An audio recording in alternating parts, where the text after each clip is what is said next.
Once upon a time, in a small town built by the sea, there lived a young man named Ellis. Ellis's life wasn't bad, but it wasn't remarkable either. He worked at a bakery on the edge of town, waking up at 4 every morning to knead dough, let it rise, and bake day after day. The smell of bread was his routine, and the window glass was always covered with a thin layer of mist. Through that mist, he looked out at the world-blurred streets, blurred figures, a blurred future. He wasn't dissatisfied. But sometimes, as he placed the last batch of bread on the shelf, he would lean against the doorframe and gaze at the distant sea, feeling something stir inside him. It wasn't sadness. It felt more like a forgotten longing. He didn't know what he longed for. He only knew that his life felt like a warm oven, safe and steady, but suffocating. Until that summer, when Leon Kane walked into the bakery. Leon was the kind of person who made you feel, at first glance, that he didn't belong here.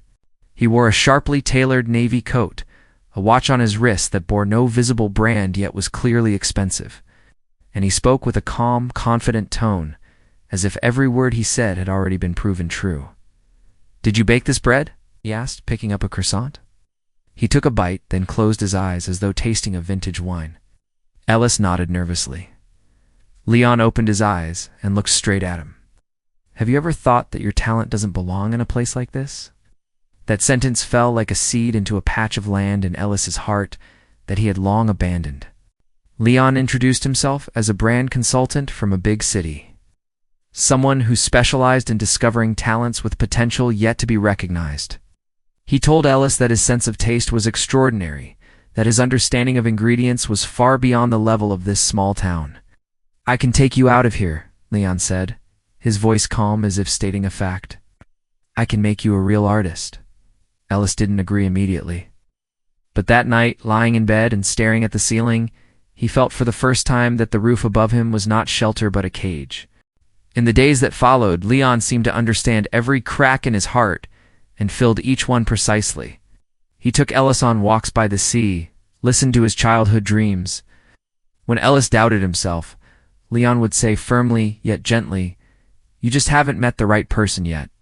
He even remembered his mother's name and sent a bouquet of white daisies on the anniversary of her death. No one had ever treated Ellis like this.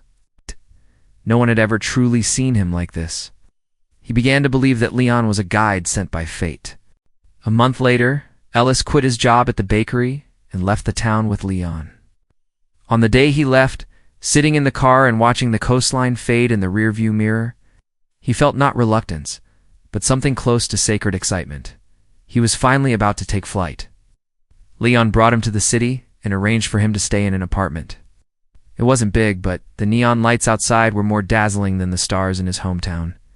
"This is just the beginning," Leon said. "I'll take you up, step by step." Ellis believed him. Leon began taking him to various events, private tastings, brand dinners, media gatherings. He introduced Ellis to everyone. "This is someone who was born to understand taste. He will change this industry within 5 years." The well-dressed guests smiled at Ellis, toasted him, handed him business cards. Their eyes carried a kind of admiration that made him dizzy. He had never been treated like this before.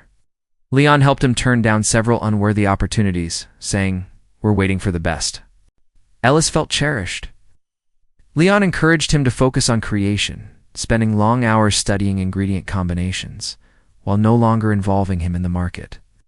Ellis's income was cut off, but Leon said, "An artist shouldn't be distracted by money. I'll take care of you." Ellis was so moved he almost cried. He believed he had finally met someone who truly understood and valued him. He began calling Leon his mentor. He had no idea he was walking step by step into a carefully designed trap. 3 months later, one evening, Leon took him to an important industry banquet. It was held on the top floor of the tallest building in the city. With floor-to-ceiling windows overlooking the entire skyline, Leon introduced him to several key investors and said in front of everyone, "This is the genius I discovered. Without me, he would still be kneading dough in a small-town bakery." The crowd applauded. Ellis smiled, though a faint, indescribable unease passed through him. He didn't dwell on it. Midway through the evening, Leon received a phone call. When he returned, his expression had changed, pulled Ellis aside and said quietly, "I just got word an investor wants to meet you privately downstairs. This is your opportunity, Ellis, but I'm not sure you're ready." Ellis hesitated. Didn't you say you'd stay with me the whole time? Leon sighed, his gaze complicated. Of course I will. But some paths you have to walk alone. Go, I'll be waiting upstairs. After a few seconds of hesitation, Ellis stepped into the elevator. As the doors closed, through the narrowing gap, he saw Leon turn away, pick up a glass of wine, and chat casually with others. There was no worry in that smile, no anticipation, only a kind of ease he had never noticed before. He waited downstairs for 40 minutes. No one came. He texted Leo no reply. He called no answer. When he returned to the top floor, the banquet was over. The vast hall was empty, except for staff clearing tables. Leon was gone. His coat was no longer on the rack. Ellis stood there. The city lights were still brilliant, but suddenly they felt cold and piercing.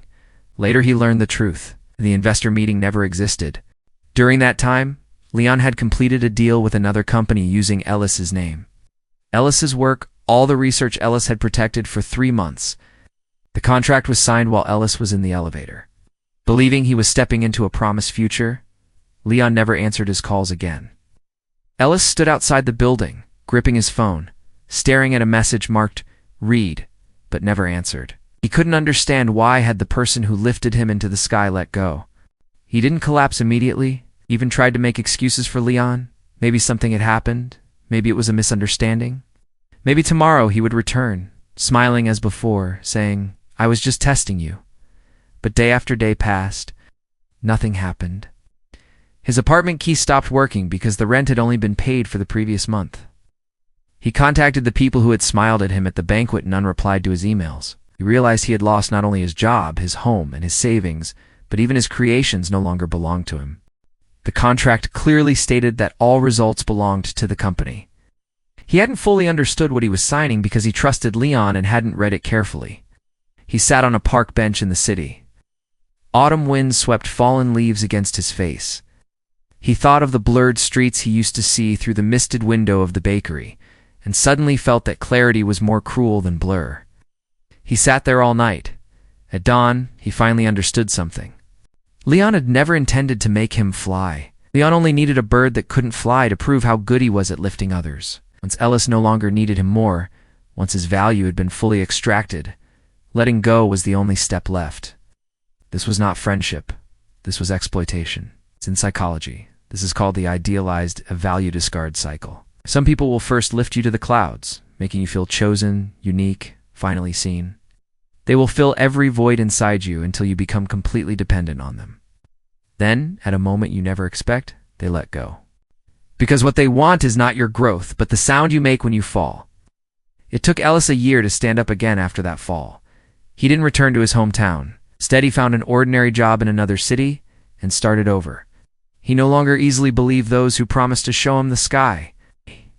But he didn't close his heart either. He learned to distinguish between being seen and being used. He learned when someone lifted him up to ask, "What about you? What do you want?" He never saw Leon again. But he knew Leon's story was still continuing in some city, in some industry, in someone full of dreams. The same script was playing out again.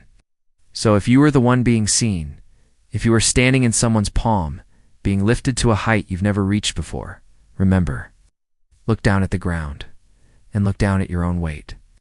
Not everyone who lifts you intends to catch you. In your life, have you ever met someone who lifted you up only to let go? How did you discover the truth, and how did you stand up again? Feel free to share your story in the comments. Your experience might be the warning someone else needs.